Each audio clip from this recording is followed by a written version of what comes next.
Hello, everyone. I'm really happy today to be here with you because I have I am going to host a very important broadcast. We have a great guest today from Germany.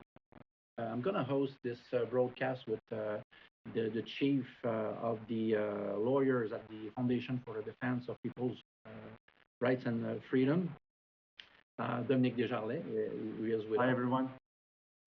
As you know, Dominic Desjarlais filed many lawsuits in order to stop the COVID-19 measure implemented by the Quebec government here in Quebec, Canada. And our guest today from Germany is a renowned lawyer and a well-known lawyer. Especially many videos have been released on YouTube talking about a special committee of investigation about this COVID-19 crisis. And his name is Dr. Reiner Fuellmich. Dr. Fuellmich, welcome to Quebec, Canada. Thank you for being here. Thank you for having me. It's a pleasure. Well, Dr. Fuellmich, I'm going to call you Reiner. Is that all right? Of course. Reiner, it's going to be easier to go forward.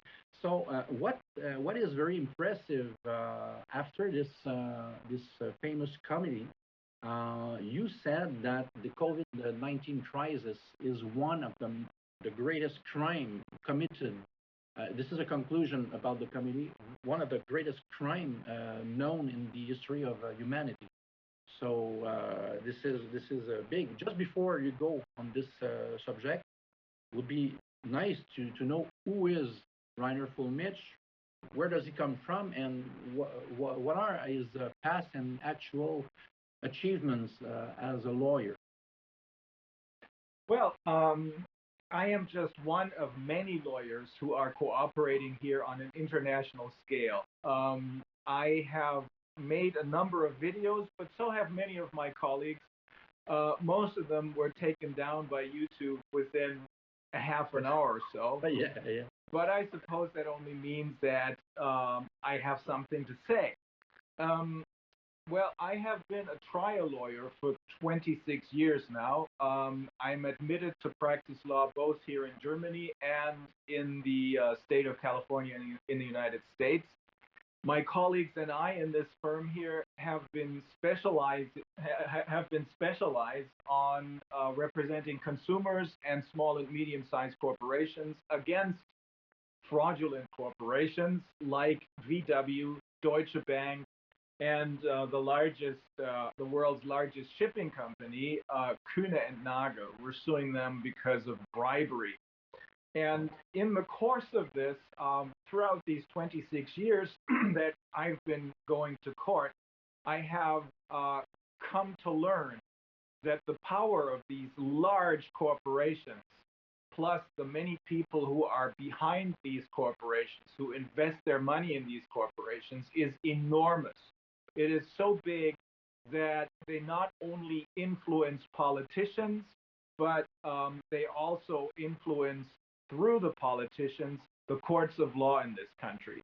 I learned this the hard way, more or less, when my colleagues and I fought against Deutsche Bank, because the most incredible decisions were rendered on behalf of Deutsche Bank based on their lying to the courts. Any layperson would have immediately known that Deutsche Bank is lying to the courts of law, but some of the judges, not all of them, some of the judges simply copied what the defense attorneys on the side of the defendant wrote in their briefs. So that was kind of what prepared me for this corona pandemic. My colleagues and I kind of knew what this is all about, except, of course, none of us was prepared for the magnitude of this. This is not just one or two or three corporations.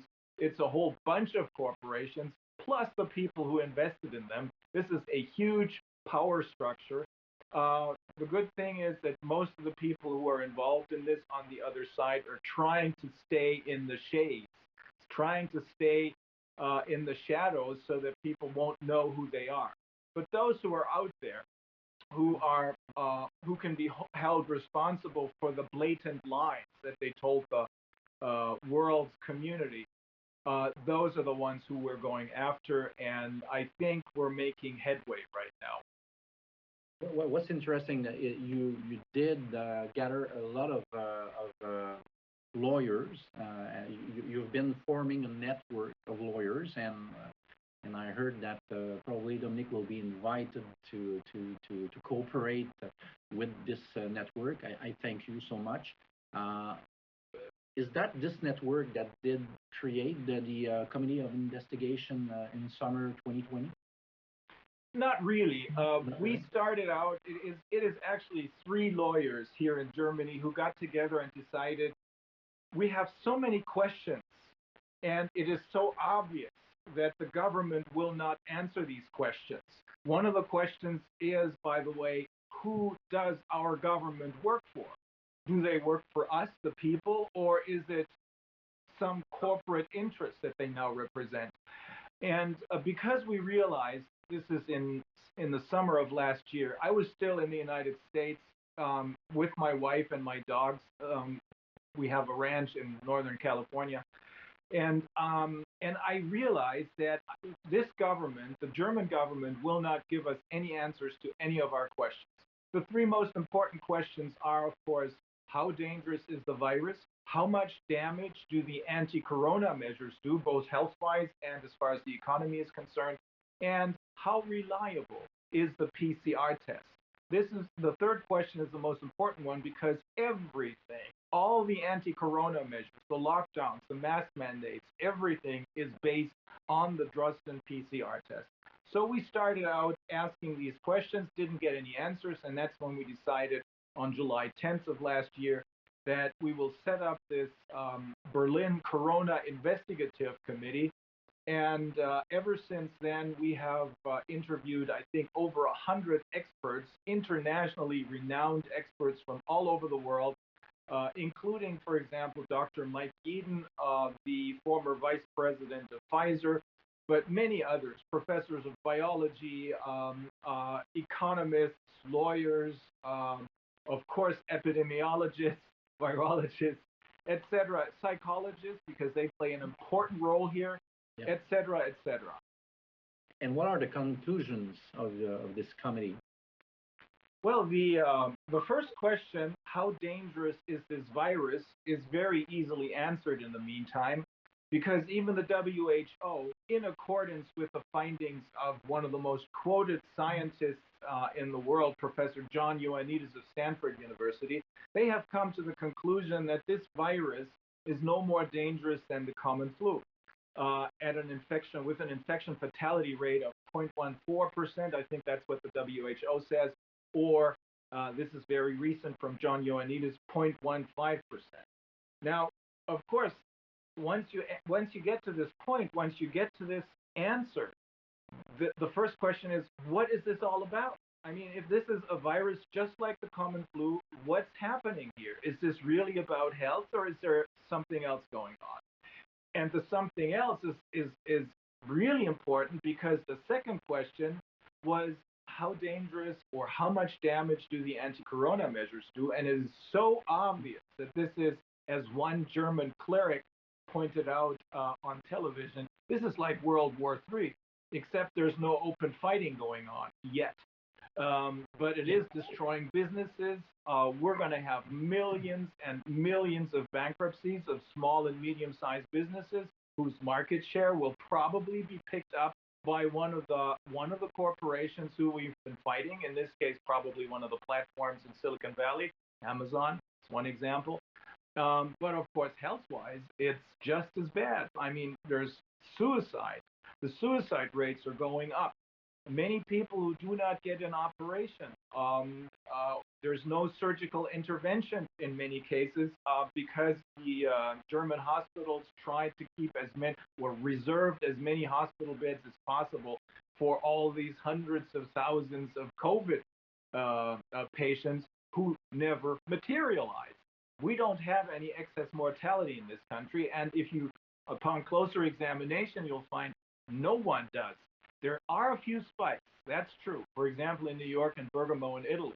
But those spikes are definitely, this is what we learned from interviewing many Italian scientists and doctors and American doctors, most definitely caused not by COVID, but rather to a very large percentage by malpractice.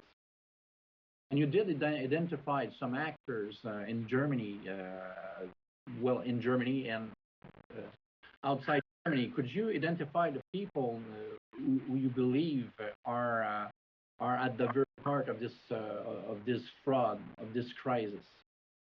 Yes, we had a chance to interview a few people who used to work for the WHO, and they told us that the whole crisis started here in Germany. We have a person by the name of Professor Dr. Christian Drosten. He works at Charité University Hospital in Berlin. He was instrumental in during the swine flu, which is 12 years ago. Same thing, same story, same actors. Turns out after a year, that was a mild flu. But 12 years ago, the WHO changed their definition of what a pandemic is. Before that, it used to be a disease that spreads worldwide, element number one. Element number two, causing many serious illnesses. And element number three, causing many deaths. Then they changed that definition and cut out the two latter elements, and all of a sudden you can start a pandemic only when you have a disease that spreads worldwide. So basically, any common flu can be made into a pandemic, and that's what they did with the swine flu in 2009 and 10, which eventually turned out to be a mild flu. But this the only reason why it was possible to stop matters from getting any worse. I mean, they got worse. They got bad enough because even then they started to push vaccines as the only solution to that pandemic. But the only person who kind of stepped in and blew their cover is our friend Dr. Wolfgang Bodak, who was then in a position of power because he was both a member of the German Parliament and a member of the Council of Europe, and he was able to expose this hoax, which it really was, but he was not able to keep the vaccines from getting bought by all those many of the member countries of the WHO at undisclosed. The contractual contents are still undisclosed. It's being kept secret. So, but a lot of money was being wasted on vaccines then. And many people, and they use these vaccines on many people, not so much in Germany, but in other countries. And the result is that you have, I think, 1,300 children. I mean, they're not children anymore, but back then they were children, mostly from Scandinavia, who are permanently disabled because they suffer from narcolepsy. So that's the guy who started this whole thing, this time again, Drosten. The other person who was involved is the president of the German RKI, Robert Koch Institute, which is the equivalent of the American CDC. His name is Lothar Wieler. He's a veterinarian. Strange choice for the head of the RKI. And then there's Mr. Tedros, who runs the WHO.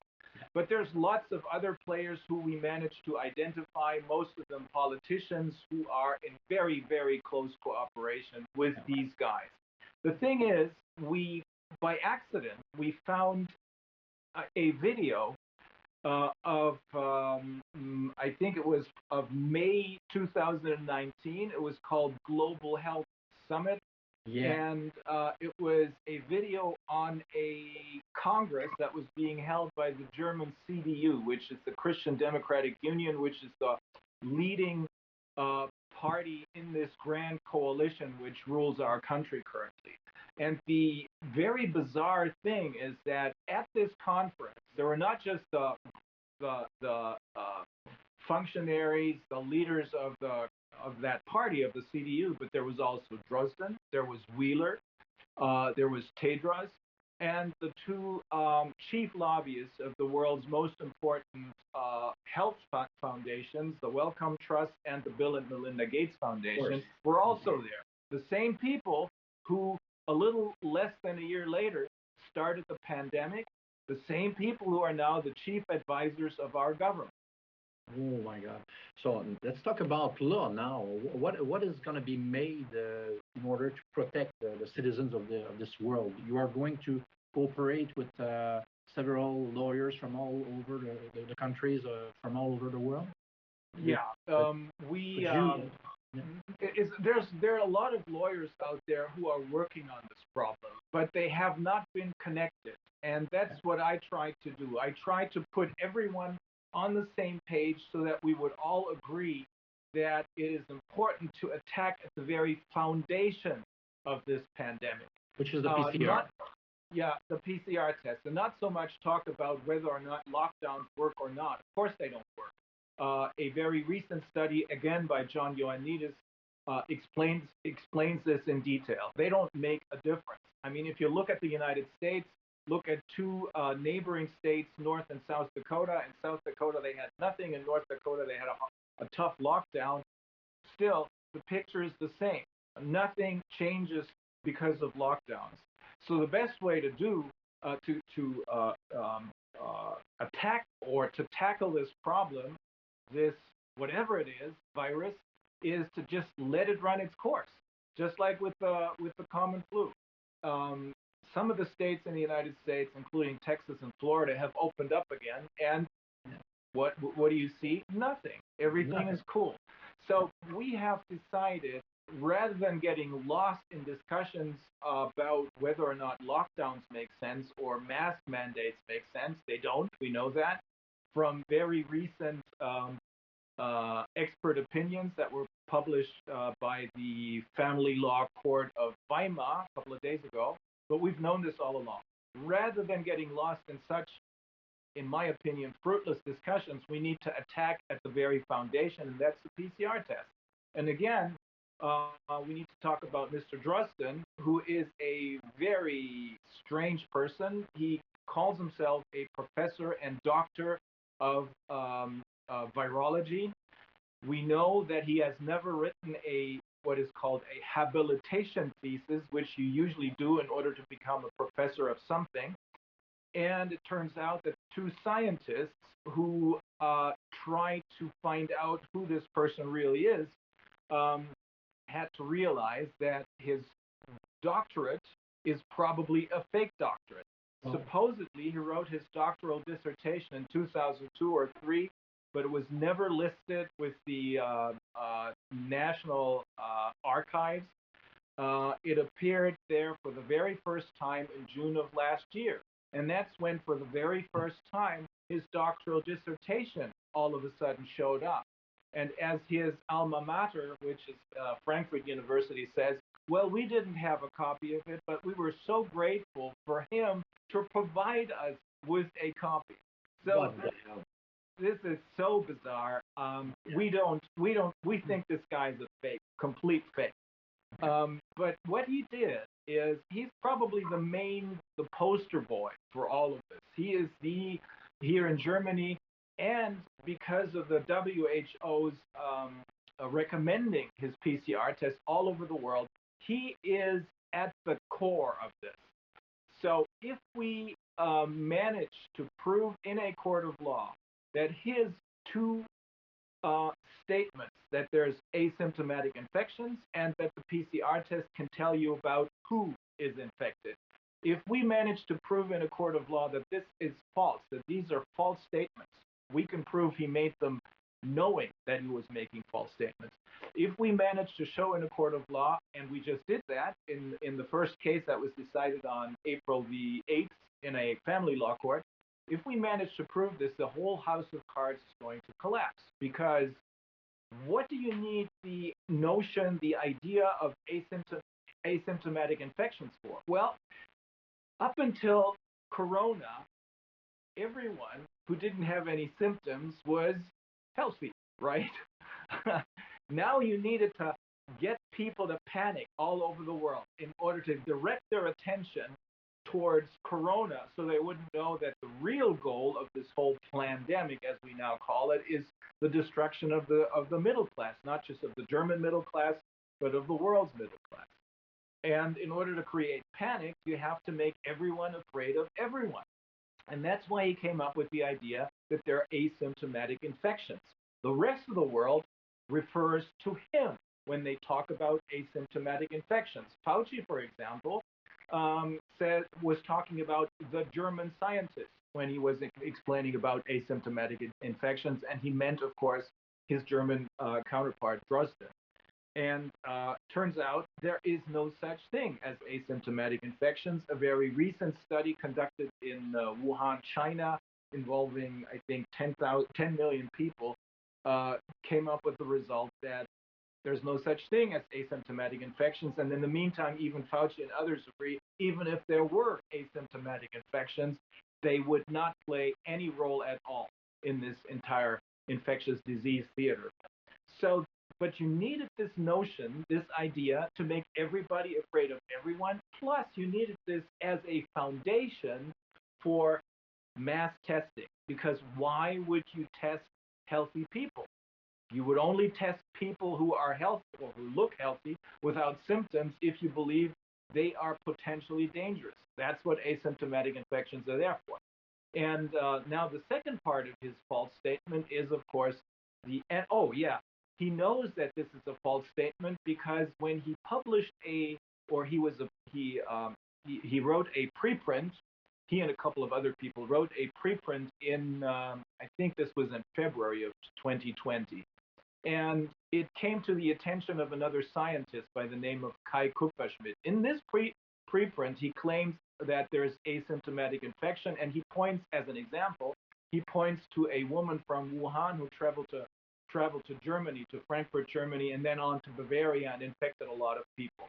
And he says she didn't have any symptoms.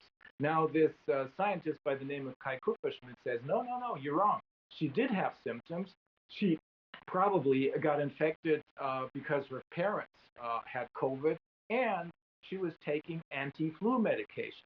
You don't take anti-flu medication because it tastes so great. You take it because you want to fight the symptoms of something. So she did have symptoms. Nevertheless, he knew this, Drosten knew this, and he still published his paper. Second false statement is the one about PCR tests. In his Drosten PCR test protocol, again, it's something that he published with a bunch of others. But he's the guy who's at the forefront of this. He claims that he invented in early 2020, probably around New Year's Eve, when, keep in mind, at this time, he and all the others were telling the rest of the world, this is nothing problematic. Most people will probably not even realize this. This is just like, they won't feel anything. This is just like a mild flu. But still, precisely at that time, he was working on this PCR test. And he published his Drosten protocol, which was then recommended by the WHO to the rest of the world as the gold standard for detecting infections on March 23rd of, I think it was March 23rd of 2020. And in this paper, he claims that his test can detect infections. Now, he knew that this is wrong because 6 years earlier, he had given an interview to a German business magazine. This was in the context of the MERS virus, which is another strain of the coronavirus. And back then, he said that his PCR test, or any PCR test for that matter, is not reliable because people, in this case, he was referring to a nurse, people who test positive may very well be perfectly healthy because their immune system is taking care of whatever virus may have attached to them. Now, why does the PCR test, why can it not tell you anything about infections? Well, that's simple. The inventor of the PCR test, Kary Mullis, who got a Nobel Prize for it, a very smart, very witty person who unfortunately died in August or September of 2019. He kept telling the world over and over again, this PCR test is a great tool in order to make things visible that the human eye otherwise can't see, but it cannot tell you about whether or not somebody is sick or infected. It cannot. Why? Because it cannot distinguish between live and dead matter. Or to put it in other words, you can only be infectious, meaning contagious for other people, if a virus, meaning a complete virus, not just a fragment, and that's all they test for, if a complete virus has entered your cells and starts to replicate there. Yeah. But that's also when you show symptoms. So that's the only way you can be infectious. However, the test cannot tell you whether a virus has entered your cells. It tests positive for even the fragments or remnants of your body's immune system's successful fight against the common flu or against the common cold. So it cannot tell you anything about infections. Plus, the way that that the Drosten PCR test was set up is completely useless because everybody agrees in the meantime that if the cycle of amplification or magnification, put it in other words, what you do is you take the swab, you cannot see what's on it because it's invisible to the human eye. In order to make it visible, you have to put it into a machine, and there you have to magnify it. And the cycle of amplification is really, really important. It goes 2, 4, 8, 16, 32, et cetera, et cetera. Everyone agrees that at a cutoff threshold of 24 cycles, it doesn't make any sense anymore. Beyond that, it doesn't make any sense anymore because it begins to test positive to everything. That's what Kary Mullis pointed out as well. You can make everything visible if you use this test. And everyone agrees now that's probably because of the work of Dr. Mike Yeadon, the former vice president of Pfizer, that at 35 cutoff threshold, you end up with at least 97% false positives.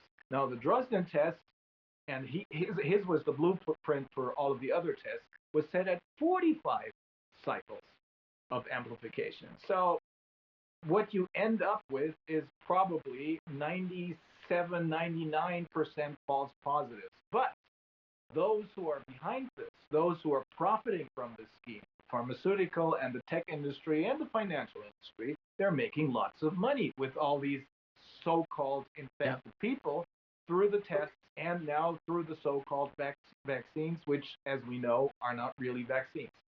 Yeah, and I heard that the one test in Canada it's $100 per test, and they test a lot, you know. And I would like to become more technical in terms of lawsuits. I will ask Dominic to take the lead for the questions. Dominic. Hi, Reiner. It's always a pleasure talking to you. So thank you very much to participate to this recording session. I've looked at what you've done in Germany. Can you explain, first of all, the legal recourse that you filed in Germany on behalf of Dr. Wardarg against some what we call now fact checkers? Yeah, that's well, I'm glad I'm on your program, and I'm glad you're part of the legal team of lawyers on this international scale, because that's the only way to do it. What we did in Germany, once we understood that the basis for this entire scheme is the PCR test, is we started to attack the PCR test in the courts of law. Actually, because the situation is evolving, we're learning more and more every day. I just filed a brand new complaint.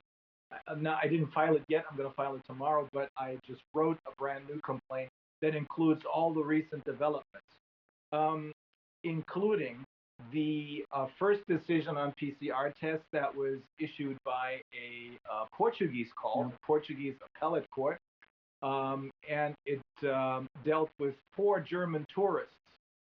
And one of them tested positive, and then they quarantined a whole bunch of them. The Portuguese court using the available information on the internet, available information, probably also talking to a number of scientists in their own country, came to the conclusion that PCR tests cannot be the basis for such decisions because PCR tests cannot tell you anything about infection.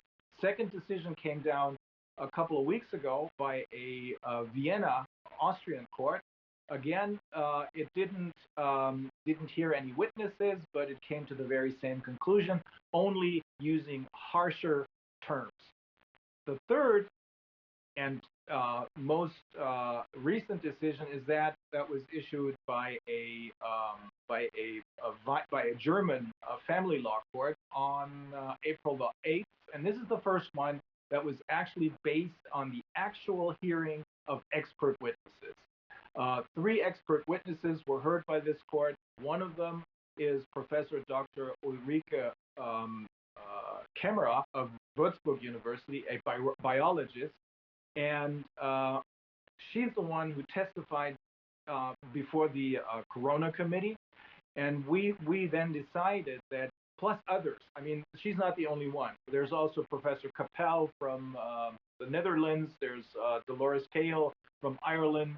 There's Mike Yeadon. There's a bunch of other people who agree with this. And we decided that we're going to use these experts and make them available for all the lawyers who are willing to attack the reliability of the PCR test.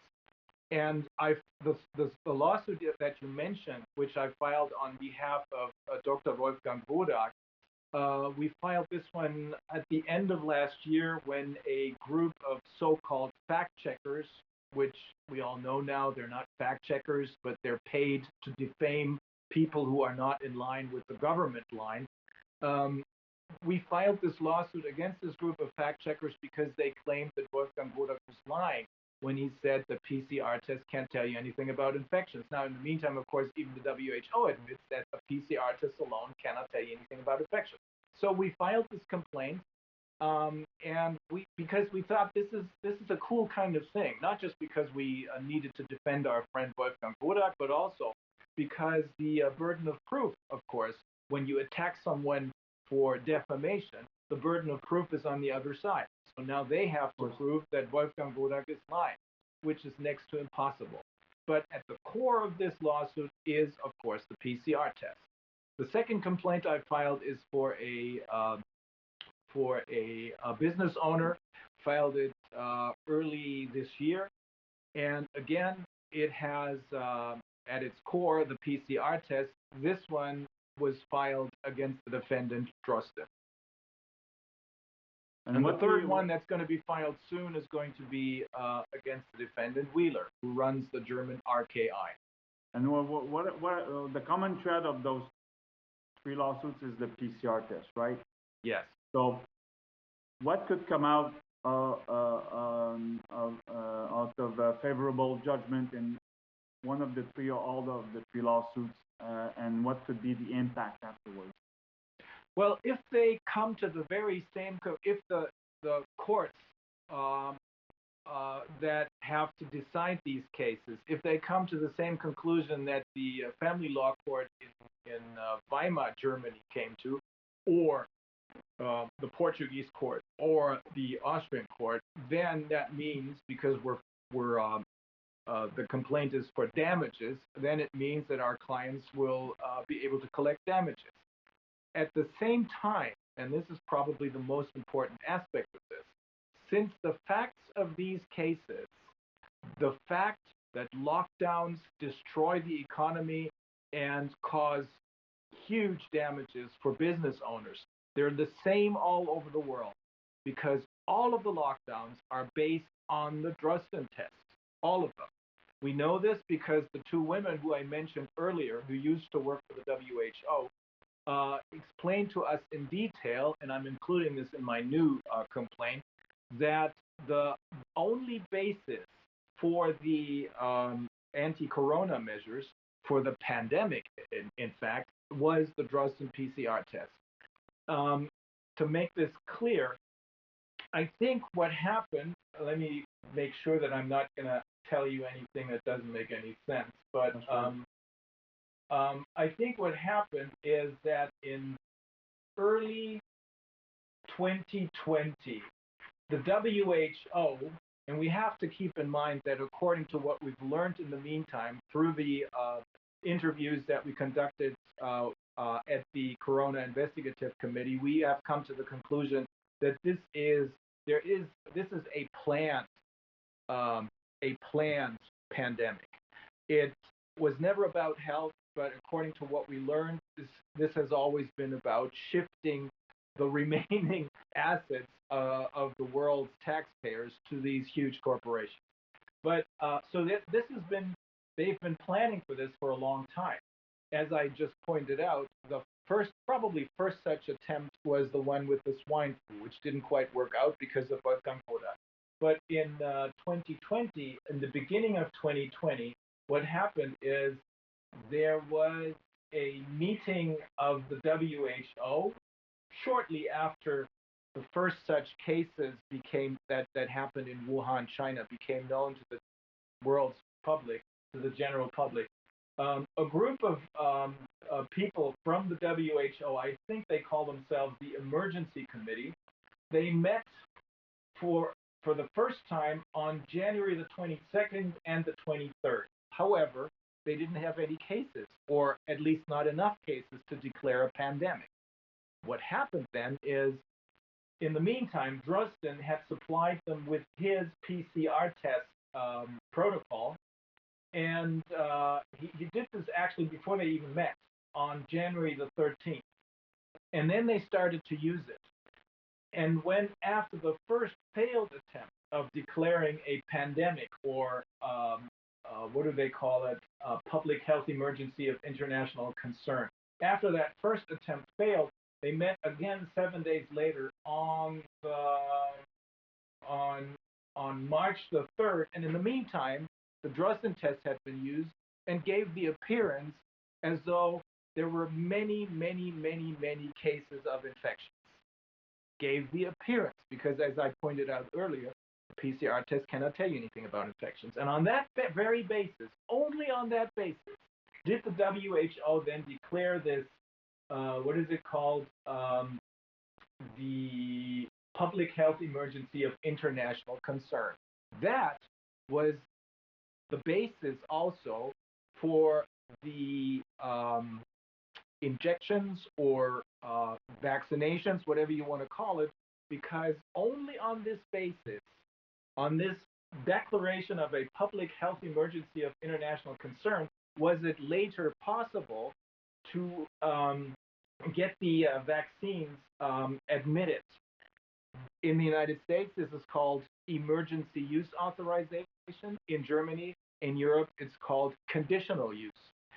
But you needed this public health emergency of international concern in order to be able to use these so-called vaccines. So that was the most important aspect of the whole thing. It all boils down that Drosten started this whole thing. The lawsuit that you filed on behalf of Dr. Wardour, at what stage is it rendered at right now, and what do you look at in terms of a timeline to get the court hearing? Well, what happened is we quickly found out that parts of the judiciary have also come under the influence of the other side, as we now call them. Germany, right? Because this is quite unusual. In Germany, if you file a complaint with a court of law, the court will then take care of the service of process. Different in the United States, probably in Canada too. I don't know. But the court takes care of serving the papers, serving the complaint to the defendant. And this usually happens within a week, 10 days, not much later. In this case, the other side, which had heard about the complaint because we had made it public, started writing in the mainstream media and telling the mainstream media that this is probably a fake story because the complaint which I had been talking about and my colleagues had been talking about had still not been served upon them. This is 2 months or 6 weeks or so after we had filed the complaint. Then my secretaries called the court and we were told the following story. Yes, well, we should have served this, but we made a terrible mistake because here in Germany, if you want to get a complaint filed, you have to pay the court expenses first, or else the court is not going to deal with this whole thing. So what the court told us, or told my secretaries, is unfortunately the payment of the court expenses was somehow qualified as a final payment, which is usually made after the whole case is decided and the whole case is ended. That's when you make a final payment, and then the whole case is filed. So that's what they said. We made a mistake. We said, well, then correct the mistake. They finally did it, and then they served these papers, the complaint, to the other party, to the defendant. However, they're still stepping on the brakes because both this case and the other case that the complaint that we filed against Drosten, they are scheduled for a hearing on November the 9th, which is an unusually long period of time. But at the same time, it tells us that the other side is really worried about this because they know, of course, that they cannot win on this basis, not now that even the WHO has agreed that the PCR test cannot tell you anything about infections. Yeah. As you know, Reiner, I filed also on behalf of the foundation. I represent a lawsuit. If you give me a few minutes just to talk about it, since sure. you we're in the middle of talking about the different lawsuits that we've both filed in our respective countries. One of the questions I asked myself very early on was about the PCR test. And at the core of my lawsuit, there's also the question of the PCR test. And as you know, there's been a team of 22 researchers, of which Michael Yedin was part, that debunked what we call now the Corman-Drosten report that you talked about earlier. And one of my experts is Claire Craig. So I have an expert. Claire Craig was one of the 22 researchers working on the PCR test report that I will file in support of my lawsuit. Now, my lawsuit is covering the entire situation. Also, I attack the existence of an actual existence of a sanitary emergency right now, based on the data that we've the governments have collected over the past year on the fatality rate, the mortality rate, that there's not really over mortality, that the people who are affected by COVID-19, because we don't deny that there's a virus existing, that COVID-19 is real, that we're just attacking the proportionality and the rationality of the measures. And the data that we have here in Quebec is that 91% of the people who died or are related to deaths linked to COVID-19 are aged 70 years or older.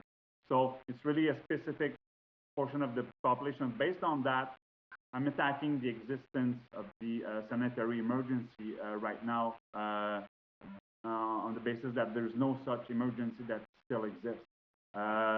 Basically, what you all also explained, that the PCR test is creating case numbers which are not sick people necessarily, and the science on this is pretty clear. And we're also attacking the constitutionality of the measures based on the fact that they are infringements of the Canadian Charter, right to liberty, right to security of the person, right to life, right to peaceful assembly, right to religion. So. And we're alleging that the measures, not only are they not rational, their object is not rational to what the aim is, that it's disproportionate, that it's illogical, but also that it's causing much more damages than what we want to prevent. So what I reading lawsuits from all over the world, what I realize is that the fact pattern is the same. You know, like what you explained in Germany, we have the same facts and the same behaviors from the government, and it's the same all over the world. So I think what you mentioned earlier, that to gather lawyers together is a good thing, because we can then cross-check our information and share information share reports, share experts, and I salute you for all the videos that you did so far, because you're for me, I must say you're an inspiration. Because if I'm thank you. No, but I must say, if I'm look, we filed one of the biggest lawsuits in the world, as I explained, and I'm managing right now 8 or 9 experts to file a report. So it's a lot of work. It's very stimulating, but people have to realize that the work that I do and the work that all the lawyers do all over the world is a huge task. It's beyond what we could ever imagine when we got into law school. And the reason why I'm doing what I do right now, you're one of the inspirations.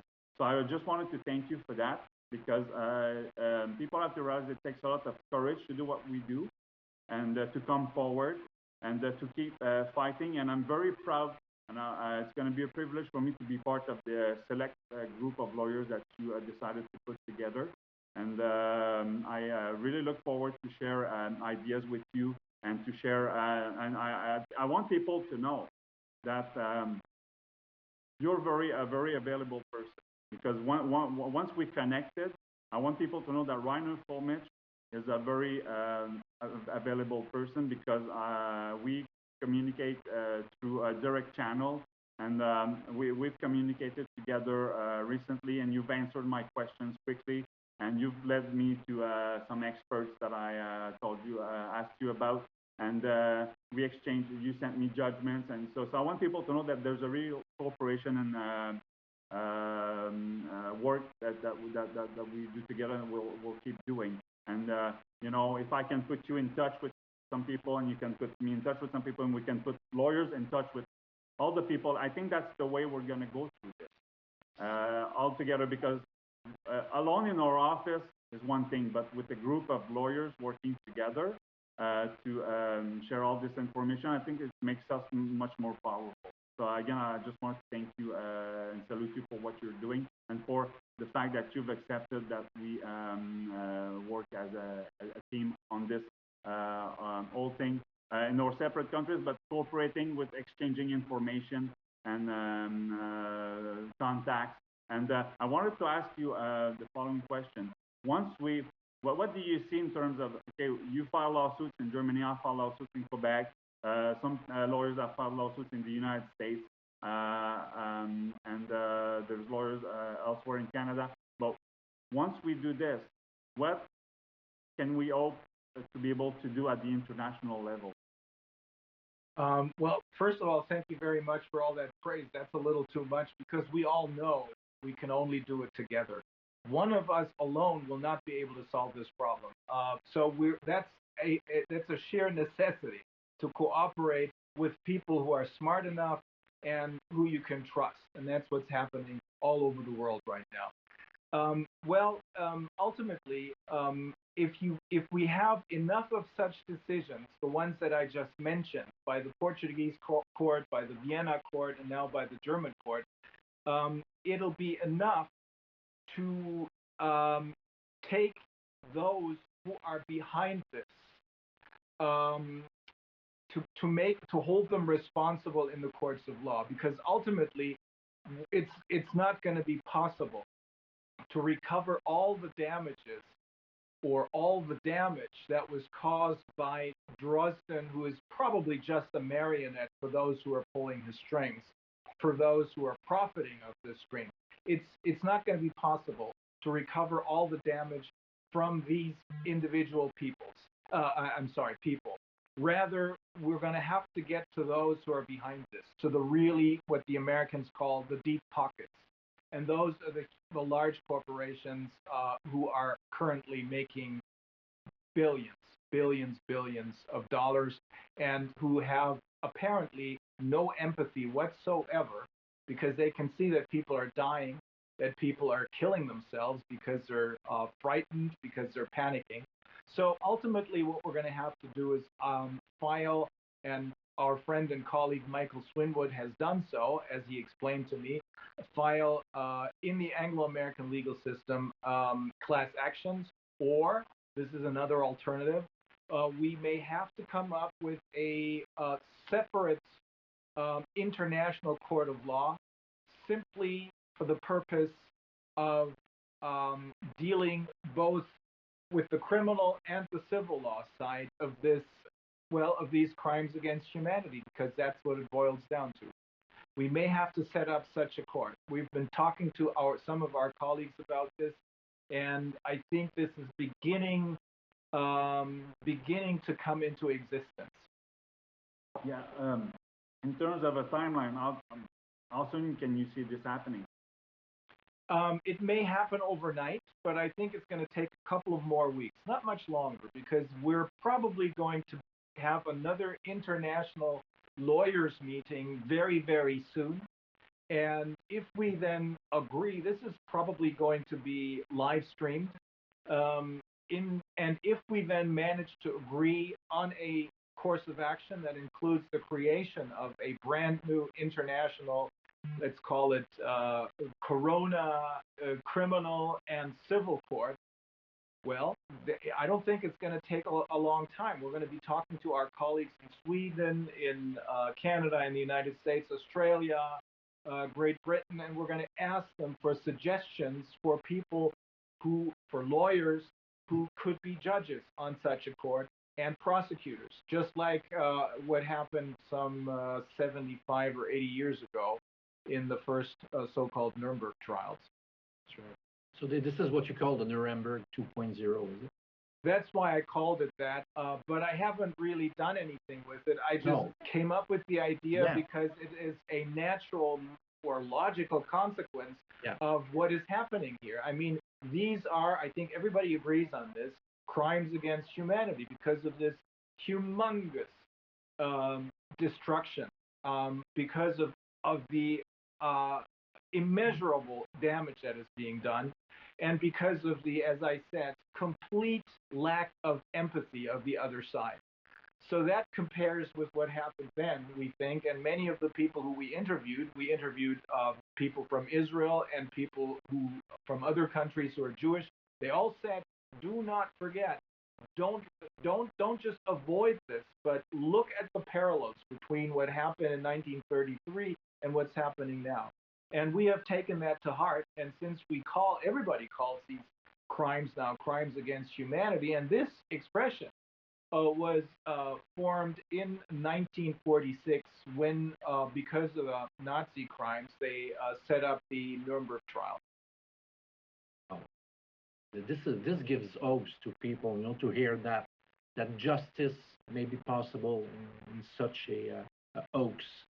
That as you told us, it's one of the greatest crimes in history against humanity. So thank you so much, Reiner. I don't know if Dominic has. I have a very important question because we talk about legal side, we talk about lawsuits, but one aspect of the picture. But I think the bigger aspect of the picture, and I've discussed this with Reiner, so I am interested for the people to hear what he has to say. After we're doing the work we have to do, Reiner, because that's what we were trained for. That's what we are armed to do, and determined to do. But how do you see an end to all this, or how do you see the way to get out of the labyrinth, the maze that we've been launched into since the past year? This COVID-19 maze, I think it's probably not enough for us lawyers to file lawsuits. We have to continue, all of us, we have to continue with our work of making what is going on as transparent as possible, to educate the people about what's happening. I know, of course, that there are a lot of people out there who still don't fully understand what's going on. However, more and more people are beginning to ask questions because they don't understand. Some of the measures don't make any sense. It's so obvious that they're contradictory. For example, in the state of Bavaria and maybe in some other states here in Germany as well, they now have a curfew. Now, what does that mean? You cannot go outside after 9 p.m. What does that mean? Does that mean the virus becomes dangerous after 9 p.m. and before that it's harmless? Or if you want to go to a restaurant, most restaurants are closed right now. But if you go to a restaurant, when you sit down and eat, of course you can't wear a mask. You take off your mask, of course. But when you go to the bathroom, you have to wear a mask. I mean, none of this stuff makes any sense. And that's another big problem because this is part of their psychological operation. What they're trying to do is to not just keep us in panic mode, because that's the only way they can keep us under control, because as you know, we're many, many more than the other side. Plus, we probably have the smarter people. We have the people who have, as one of the professors of psychology explained to us, who have moral competence. Moral competence means that you're capable of asking questions rather than just blindly following orders, and that you're capable of discussing other opinions rather than just shooting the other person simply because he has a different opinion from your own. But what this boils down to is that the narrative, which is currently one of complete panic, this narrative has to be changed. But who's in charge of the narrative? It's the mainstream media.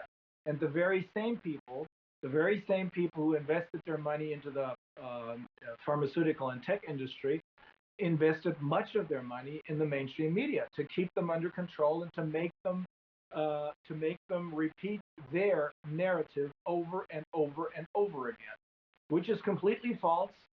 It doesn't make any sense. But it's still there. And one of the psychologists who we interviewed said, it doesn't make a difference whether or not the picture that they're drawing is not perfect. It may be even shitty.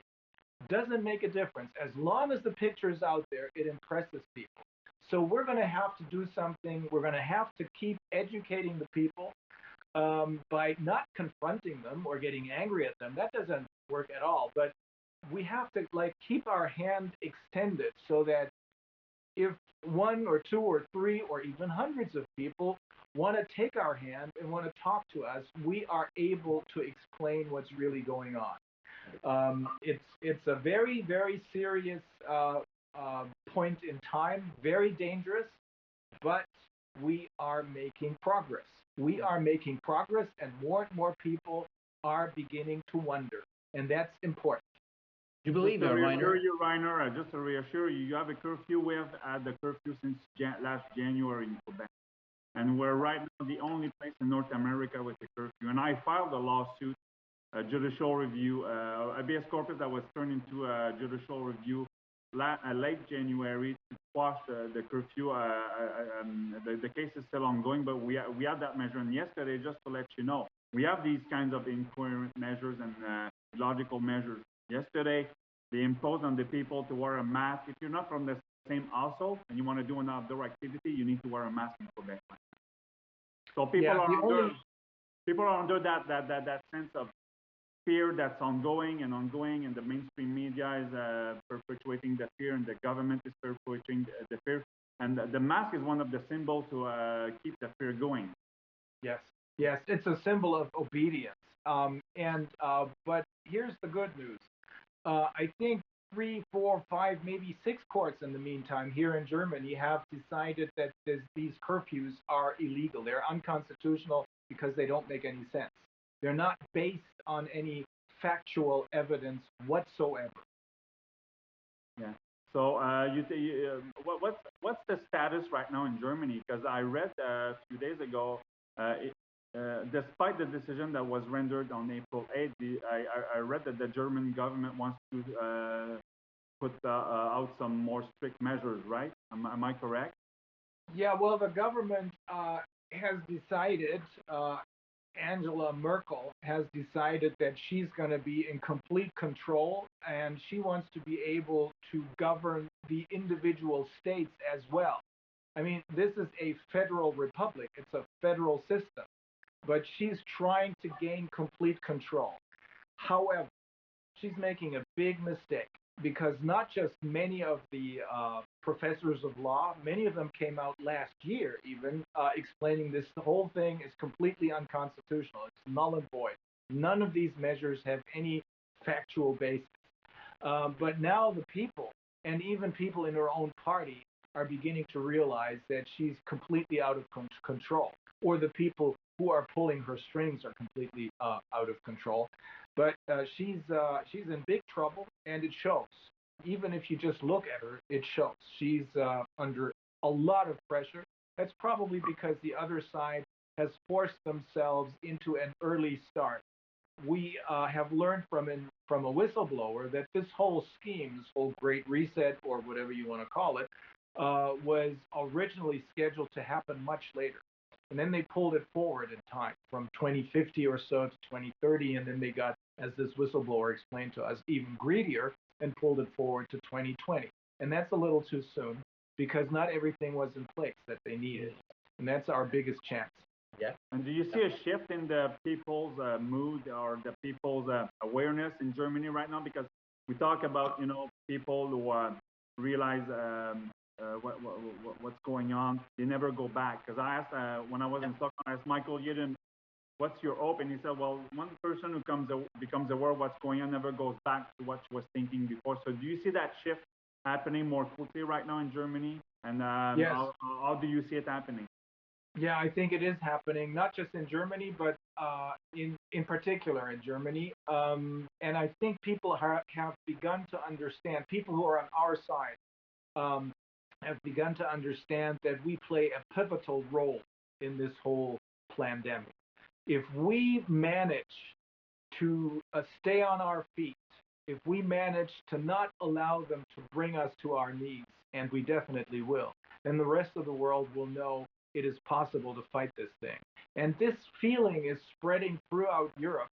More and more people in Italy and France, in Austria, for example, are sick and tired of what's going on. Some of them are simply sick and tired, but many of them are asking questions and they're looking to the not to the mainstream media because they know they're part of this evil plan, but rather they're looking to the alternative media for information, and that's what they get there.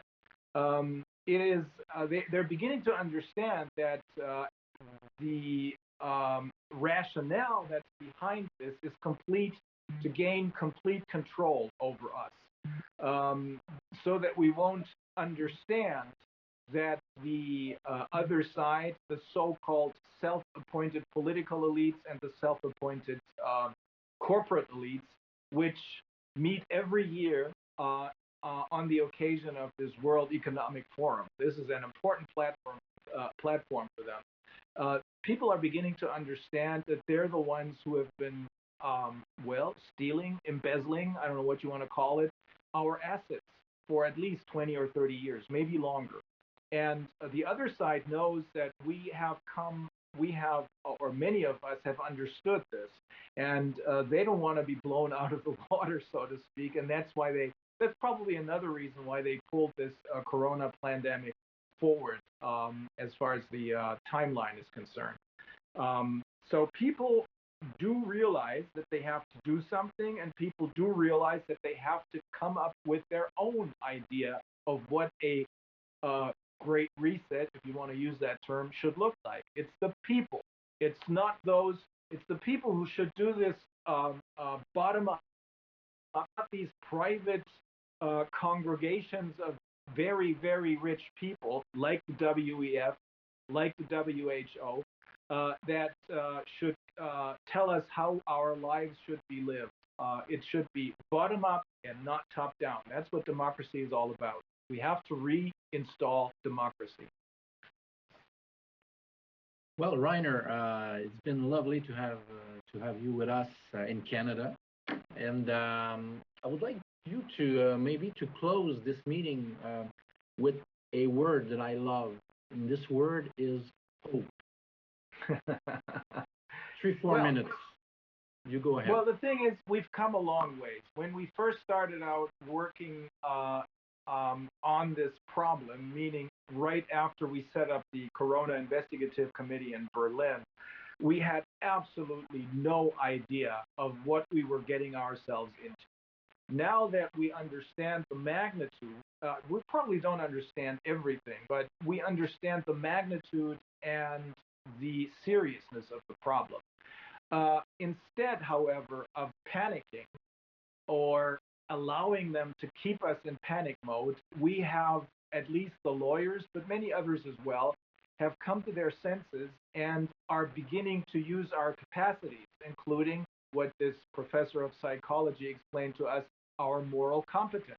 And that's simple. I mean, you just begin to ask questions and then you find the answers. On the basis of these answers, you have to find the appropriate response. And that's what we did. We found the appropriate response. And just as Dominic pointed out, it is massive attacks on the legal front on an international basis, combined with ongoing efforts to educate the people. And of course, there's another level to it, which has only become clear to us over the last couple of weeks or so. It's not just the rational thinking and the rational work of attorneys that will get us out of this, but there's also I don't know what you want to call it, a spiritual level that plays a huge role in this. That's why I'm pretty grateful to be cooperating also, of course, with Dominic, but also with Michael Swinwood of Canada. He's from Ontario. He's been representing the natives, not just in Canada, but also in the United States and in South America. And he added this additional level, spirituality. Some people call it religion, but I don't care what you call it. This is an existing level which many of us were, I guess, separated from because of wrong ways in which we are used to living our lives. We have to return to this as well. We have to return to rationality, democracy, but we also have to become aware of this spirituality level. And then we will win. There's no doubt about this. Wow. I've been telling people, Reiner, that they have to take their power back, and this is exactly what you've said, you know. Mm-hmm. So you and I are on the same level on this, and we've talked about it. And I look also forward to work with Michael Swinwood, whom I talked to through you. So again, I thank you very much, Reiner, for taking this time. It's been a privilege, and it's going to be a great honor and privilege to keep working with you. I know I give you a lot of praise, but I want you to know you totally deserve it. Oh, it's a little too much, but I know that this is motivating, and I know we will do this together. We will win this together, all of us. Yes. Dankeschön. Thank you so much. Merci, Dominic. Thank you very much, Reiner. D'avoir été présent, chers amis. Thank you, everybody, for being present. It was a great meeting, full of hope. So thank you so much, gentlemen. De rien. See you soon. Talk to you later. Talk to you soon, Reiner. Have a great day. Salut. Bye. Bye.